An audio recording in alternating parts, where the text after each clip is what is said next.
Hey guys, what's up? This is DJ Morgana again. I'm doing this video, and I've been thinking lately. I've been listening to the Misery Machine channel. You guys can look it up. And when I'm listening to this, I've been listening to a couple of these videos. I listened to a couple of them and some other ones, and me hearing some of them, it's just disgusting what these people do to children, especially some parents. And this is what we're not going to do no more. We're no longer going to blame it on medicine. We're no longer going to blame it on mental illness. We're not going to blame this child abuse on nothing. We're not going to... Listen, I gotta be honest, man. These parents that are abusing these children, I really don't feel sorry for them. Even for some of the parents back in the day that believe in, beating your child and whooping your child and just cursing your child out, talking nasty to them. I don't feel sorry for those types of parents. I don't feel sorry for them. Now, don't get me wrong. Child abuse could happen by anybody, by any adult, family member or not. But I would say it's mostly done by parents. It's also what I heard, and I do believe that to be true. Well, I'm going to start letting this video be played, and I think this is going to be about 20 minutes long, and I'll be right back, and I might pause it to put in my 2 cents into it. This just gets me so upset, man. I'm really glad I'm not president of the United States, because I would really outlaw this stuff, let's say, But anyway. One of the most horrific betrayals of innocence imaginable are crimes against children. However, too many times warning signs go ignored, and the agencies meant to protect them do nothing in the face of clear evidence. Today, we're discussing two heartbreaking tragedies that took place over 1,200 miles apart. The similarities are shocking, and while these two cases aren't directly connected, it highlights the different but critical ways we've seen CPS fail children. Not taking reports of harm seriously from witnesses, and not doing proper due diligence before placing a child in the home of a dangerous person. These serve as examples not only of ways CPS needs to do better, but ways in which we all need to do better in being vigilant, saying something when we see something, because if not, more innocent lives will continue to fall through the cracks. Cameron Athena Jean Schlitter was born in Cedar Rapids, Iowa on September 23, 2008, the parents Zariah Schlitter and Nicole King. She was described as a happy child with a contagious smile. After the couple ended their relationship in November of 2000... Sounds like an out-of-wedlock child in an out-of-wedlock relationship, because the mother and father don't have the same last name. Because usually when a couple gets married, the woman has to take the last name of her husband, and the child also has to have the last name of both the parents, especially the father. 2009, they initially shared custody of Cameron. However, Nicole soon faced financial instability after moving out of the family home. Struggling to provide for Cameron, Nicole asked Zariah to care for her temporarily while she got back on her feet. In February of 2010, Zariah was granted temporary custody of Cameron, giving him primary care of their daughter while Nicole searched for a permanent living situation. A short time later, Zariah began a relationship with a woman named Amy Jo Palmer, who had 2 children of her own. Amy harbored a sense of resentment towards Cameron from the very start. And See, all this sex and children out of wedlock gotta stop, man. Because look at what it's doing to the country and the world, man. Every time we disobey God, something happens, eventually. Those close to the family later recalled how Amy had little to no patience for her. Just months after she was born, Cameron's health and behavior declined drastically under both Zariah and Amy's care. When Cameron started daycare in early March 2010, she initially adjusted well. She played with the other children, ate well, and napped without any issue whatsoever. However, the first week that she was there, the staff noticed bruises and abrasions on her skin. When confronted about this, Zariah and Amy initially provided their own excuses. That poor baby, man. Cameron had fallen, or that she was hitting herself. They Yeah, right. referring to her as being a little brat. Another yeah, that's what they all say. occasion, Amy claimed Cameron's bruises were from bumping into a bookshelf, but later said that a pack and play had fallen on her. It became evident to the daycare staff almost right away that something was wrong, that Cameron was more than likely suffering some form of violence behind closed doors. Once energetic and full of life, Cameron eventually became withdrawn and lethargic. She would allegedly wake up Well, yeah, what do you think child abuse does? What do you think it does? Come on, man, let's keep it real. screaming from nightmares. By now, she had also lost a significant amount of weight, something that daycare workers also noticed. Amy and Zariah both claimed that Cameron had been refused. With the daycare work, if I ran any kind of daycare, I would exclusively and strictly put people in there that only care about the spiritual, emotional, mental, and even physical well-being of the child, and not just giving them food, shelter, clothing. And I also had to make sure that the teachers are not going to be abusive themselves. Using to eat. It was around this. And I will also have it mandatory and demand that all these people that are going to work in daycare, I would also demand that they have a mental and emotional, financial, and other different kinds of background checks. Same time when Zariah took Cameron to the clinic for pink eye and reported his daughter's decreased appetite and poor sleep. At the time, a nurse practitioner noted a golf ball-sized bruise on Cameron's forehead, but Zariah's explanation that she hit a coffee table seemed plausible at the time. As the days went on, Cameron's injuries only seemed to worsen, arriving at daycare with more and more bruises, now concealed by skin toner and makeup applications. Between March 6th and March 21st of 2010, Cameron continued to suffer at the hands of her caregivers. On one occasion, a daycare worker noticed that Cameron was struggling to walk.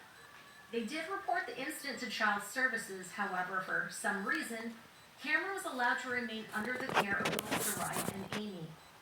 One afternoon, daycare staff noted that Cameron developed a fever and failed to Oh man, that's terrible. show up for the rest of the week. In the days that followed, Cameron's suffering would finally come to an end, but at the cost of her innocent life. On March 21st, 2010, Amy called 911 claiming that Cameron was unresponsive. Paramedics swiftly arrived on the scene only to find that the toddler was barely breathing. Cameron's head was swollen, her body was riddled with bruises that covered her entire face, arms, and legs. She was immediately rushed to the hospital where doctors determined that Cameron had suffered severe head trauma, brain swelling, and additional internal injuries.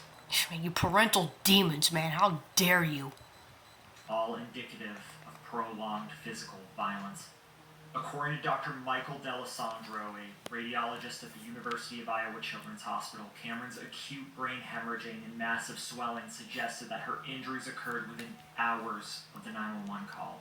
The force needed to cause this injury was extreme, consistent with a child being violently shaken. You know, just as much as cops have body cams, I do believe that everywhere, anybody that has access to children, that really loves children, even hospitals and doctors and all nurses, I do believe that they should, and teachers, and everybody that's near children, everybody that really, really loves children so much to the point where they want to protect that child and really love that child and not hurt that child in any kind of way purposely, under any circumstance, those are also the people that should have body cameras. Land or struck against a hard surface. The severity of Cameron's injuries led doctors to perform emergency surgery in an attempt to relieve the swelling in her brain. A portion of her skull was removed, but they found that the damage was just too severe. Despite this, the swelling continued. Doctors made a final attempt to save Cameron's life by placing a drain in her skull to remove excess fluid. Fortunately, this too failed. Cameron was then placed in a medically induced coma, her last chance at survival. A nurse who was present during one of Zariah's visits later testified that he walked to Cameron's bedside, looked at her, and quietly said, "I'm sorry." While this statement might have seemed remorseful, hospital staff noted that he showed visible emotion at seeing his daughter in a comatose state. Less than a week later, and after 2 failed brain surgeries. See, and wait, was that the father? 18-month-old Cameron Schlitter was tragically pronounced dead after being removed from life support on March 28, 2010. An autopsy confirmed that Cameron had suffered multiple head injuries at different times leading up to her death. The medical examiner ultimately concluded repeated assaults led to her fatal brain injuries and ruled Cameron's death a homicide. Following their interviews with police and subsequent arrests, Amy claimed that on March 21st she had awoken Cameron from a nap at around 3:30 p.m. After bathing her 4 hours later and putting her to bed, she claimed to have retrieved Cameron's blanket and favorite toy. When she returned, Amy claimed that Cameron's eyes had somehow rolled back in her head, that her body had stiffened, and she began convulsing, which, according to her, was when she called 911. Amy and Zariah denied ever hitting Cameron. During his police interview, Zariah admitted that he occasionally became frustrated with his daughter, but that he never once harmed her. He went on to say that Cameron had become more clingy and irritable after recovering from an ear infection and pink eye leading up to her death, but once her fever broke, she returned to normal health. When asked about the day Cameron was rushed to the hospital, Zariah told investigators he was at home watching her, but that she was really whining and kept following him around. He also revealed that Cameron had only slept 3 hours the night Yeah, but like, well, so what? That's what children do. before. Asked about his girlfriend Amy's potential involvement, Zariah defended her, claiming that Amy was too nice to commit any acts of violence towards him. Yeah, don't get so caught up in the appearance, man, okay? Don't be so caught up in a parent's appearance just because they look good. Just because they look good, they can have an evil heart with evil intentions and never tell anybody. It's like God says in his word, the heart is deceitful and desperately wicked. Heart is deceitful above all things and desperately wicked. Who could know it? His daughter. Zariah first told police he was unaware of Cameron's bruises, but later admitted he saw them and that he had been rough with her. While being questioned, he eventually admitted to becoming frustrated with Cameron and frequently needed to step away to cool down. He went on to make an Yeah? Well, sounds like a lot of these grown-ups need a lot of self-discipline.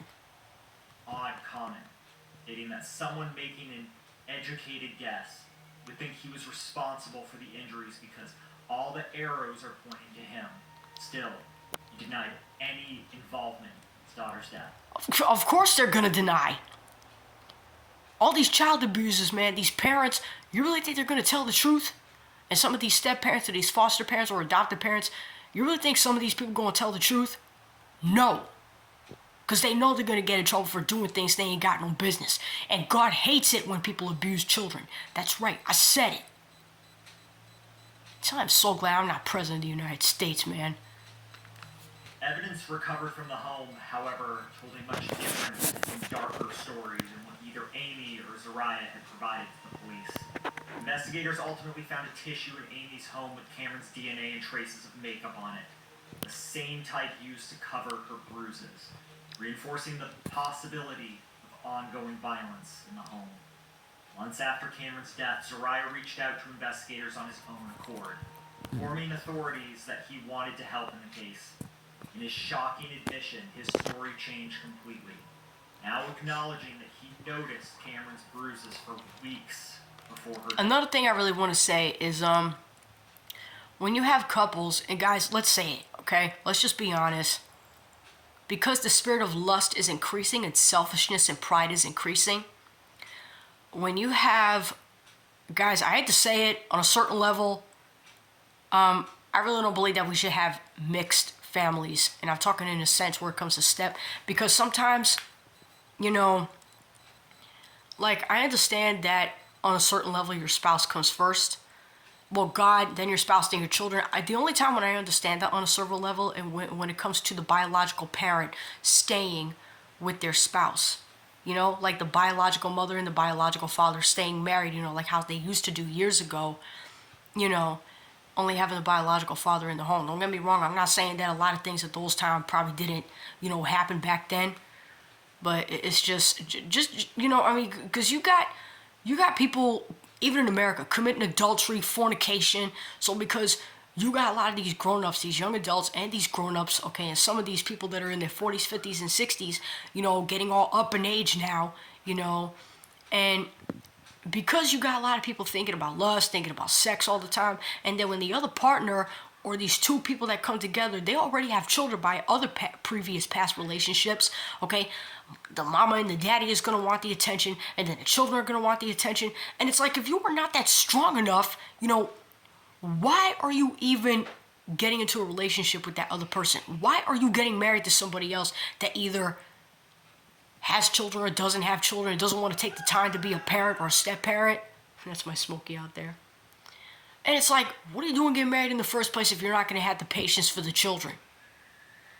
It's like families are been spiritually torn apart, man. And that he himself had been, as he put it, harsh with Cameron at times. On Thursday, April 1st, 2010, a visitation was held at the Cedar Memorial Park Funeral Home in Cedar Rapids, Iowa. And guys, and this is another problem. We want to go ahead and be harsh toward children, but the minute us grown-ups get exposed for doing things that God hates, okay, because let's face it, most people in this world, they have demons in their body. Probably 80 or 90-something% of people in the entire world have demons in their bodies, okay? There's only very few people, man, that really, really care, that really have the love of Christ, okay? So it's kind of funny how we want to punish children for the most stupidest, the most minor stuff, okay? But because this world down here, it's like it favors adults more than children, okay? Let's just be honest, okay? Now, I'm not saying some of us in this world are not fighting for children, trying to protect them and stuff. Make sure they have a stable life and a good life where they could just be children, okay? It's just... Oh yeah, but the minute grown-ups want to get... The minute grown-ups get in trouble, then all of a sudden they want to lie and have sympathy. And this is the problem, okay, with our American government is that we don't punish these child abusers enough. And some of these abusive parents, they will literally take advantage of that because they know that our government, somewhere along the line, is probably not always probably going to feel sorry for them or whatever, okay? And... because a lot of these people, man, because we don't punish child abusers enough, and these people just either get slaps on the wrist, and then they just go to jail for like a few years or whatever, and then they're let back out, because we don't have any harsher punishments for child abusers, okay? And a lot of this stuff is going unpunished, and this is one of the reasons why a lot of these children that we're having today have all kind of mental illness, have some stuff going on with them in their mind, have post-traumatic stress disorder, and wonder why these children are growing up into men and women that have mental illness, sometimes violent intention, and beating on their spouse, beating on their mate. Where do you guys think we're getting all this from? Where do you think we're getting all this from? Huh? Family and friends gather to grieve and share memories, attempting to find solace in the wake of this unspeakable tragedy. The following day, a private family service took place where the closest to Cameron said their final farewells at Cedar Memorial Park Cemetery where she was buried. Both Zariah Schlitter and Amy Parmer were initially charged with first-degree murder and child endangerment resulting in death. Good. However, the charges for both defendants were later reduced to child endangerment and involuntary manslaughter. I would keep the charges up. At Zariah's trial, Cameron's mother, Nicole, testified that Zariah had been physically aggressive with their daughter prior to their separation. She recalled an incident where he once angrily threw blankets into Cameron's crib and cursed at her. Yeah, well, you should have never separated. That was stupid. Her for crying. According to Nicole, this event was a major catalyst in their relationship, which led to the couple breaking up. During the month Cameron was in Zariah's care, Nicole attempted to see her frequently. She told the court how she noticed bruises on Cameron's face between March 8th and 12th. And by March 17th, Cameron seemed withdrawn, sick, and medicated. She noticed that... Well, yeah, because something's going on. You can't tell me that these people in secret... You cannot tell me that these child abusers are not doing dirt in secret. You cannot tell me that they don't have anything going on. Straight up. Plum-sized bruise had appeared on her forehead. While visiting Nicole's aunt on March 19th, Cameron screamed and pulled out her own hair, only to suddenly calm down when they were about to leave. Nicole initially believed Amy was solely responsible for the violence. However, her perspective shifted after seeing photographs of Cameron's bruises and fingernail marks on her body. Nicole testified that the fingernail marks were consistent with how Zariah would roughly pick up Cameron, and she did not believe Amy was capable of causing those specific injuries. Nicole had also revealed that Zariah had contacted her 2 days See, a lot of these male and female whores. These harlots. before the trial, asking her to talk him up and support his version of events when she testified. One of the doctors who tried to save the young girl's life also testified in court, establishing that Cameron's brain injuries were consistent with repeated trauma, and her hair pulling was likely a reaction to stress. In addition, the prosecution called several members of Cameron's daycare staff to the stand who testified about how Zariah had dismissed concerns about Cameron's injuries, claiming that he simply hadn't noticed them. However, records... Yeah, right, you noticed them. You just know you're getting in trouble because... you just know you're getting in trouble because you're about to reap what you sow, man. Keep on abusing children, God, because sometimes use the government and use the system to punish you. Sometimes despite our governments being wicked. Showed that he had given conflicting answers on different occasions regarding how Cameron had been hurt. In 2010, Zariah Schlitter was found guilty of child endangerment resulting in death and involuntary manslaughter. Good. He was sentenced to 50 years in prison. No, I would keep him in there for life. Matter of fact, I'd probably give this dude the death penalty. I'm gonna give that in the conclusions. Upon appeal, the Iowa Supreme Court granted Zariah Schlitter a new trial in 2016. This came as a result of alleged ineffective counsel during his initial proceedings. Ahead of his second trial, Zariah entered an Alford plea to reduce charge of child endangerment resulting in bodily injury. This type of plea allows the defendant to maintain innocence while acknowledging that the prosecution's evidence could likely lead to a conviction. Consequently, in August of 2017... Not only a conviction, I'd put him in jail for life, okay, and I would give him really harsh punishments. I'm talking about ancient time harsh punishments. Zariah was sentenced to 3 years of probation and was allowed to walk free after... Forget the probation, man. This is what happens when you keep letting these child abusers go free. I mean, don't get me wrong. The only one condition that I would let them go free is when they would never do it again. But other than that, you know, I would really do a mental background check on all these psychopaths. Listen, if I was president of the United States, believe it or not, I probably really would have this government. I would make America become a surveillance society kind of like China. Maybe a little more deeper than China. I would have cameras all over the place. Like, all over. Just 4 years behind bars. As for his girlfriend and co-defendant Amy Palmer, she was convicted of the same charges, but she would not be as lucky as he was. At her trial held in August of 2013, text messages... Listen, they all should be guilty, okay? All of them, the same thing. Messages Amy sent became crucial evidence for the state. One, she referred to Cameron as the most obnoxious kid in the world, while others sent to co-workers... Yeah, I think a lot of you grown-ups are the ones that are really obnoxious. Stated the following, I quote, "I might have killed the kid." Timothy Well, duh, yeah, you did, stupid. Sprouse, Amy's former boyfriend, also testified, revealing to the court Sorry. that after a night of drinking in April of 2011, Amy became emotional and told Timothy that he shouldn't become too attached to her because she was likely going to prison for killing an 18-month-old child. On the stand, Timothy went on And look, it wouldn't even matter if the child was a teenager, you know? Same thing. to say that Murder is murder. Amy made mention of head trauma being a contributing factor in the child's death. Aside from expressing concern that she would surely lose custody of her 2 surviving children, Amy remained aloof and didn't provide much more detail during her conversation with Timothy. During closing arguments, Amy's lawyers did their best to suggest reasonable doubt in this case, even went as far as blaming the toddler's mother, Nicole King. But it's important to note that Nicole was never charged with a crime. These accusations prevented by the defense resulted in outbursts, with members of the King family exiting the courtroom. In the end, 29-year-old Amy Palmer was found guilty of involuntary manslaughter and 29, close to my age, 30. child endangerment. It was later sentenced to the maximum allowed in the state of Iowa, 50 years in prison without the possibility of probation. Okay, In addition, all right, good. he was also required to pay $150,000 in restitution. To some extent, justice had been served. But how Zariah was allowed to walk free after his involvement in his daughter's murder is beyond our wildest comprehension. And while no conviction You've of broken the sacred bond, you wicked devil. You wicked devil of a father. Matter of fact, this dude's not a father, he's a monster. That's exactly what he is. Okay? I hate to say it, man, they're not worthy to be parents. I'm sorry. This is why not everybody should have children.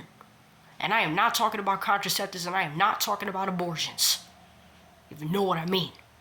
Okay? I'm talking about really looking at people's psyche and looking at people's character, okay, before you get married and before you have children. That's what I mean. Prison sentence could bring back Cameron. There is no question that her death came as a result of the failures of all those who should have protected her. Whose job it was to make sure she was protected. They all should get punished along with the culprits. Several years before, and on the other side of Harshly. the country, in the state of Rhode Island, another innocent child, Thomas J. Wright, would endure a similarly brutal fate. One marked by unrelenting violence, systemic failure, and horrifying betrayal. September 11th, 2001 is a day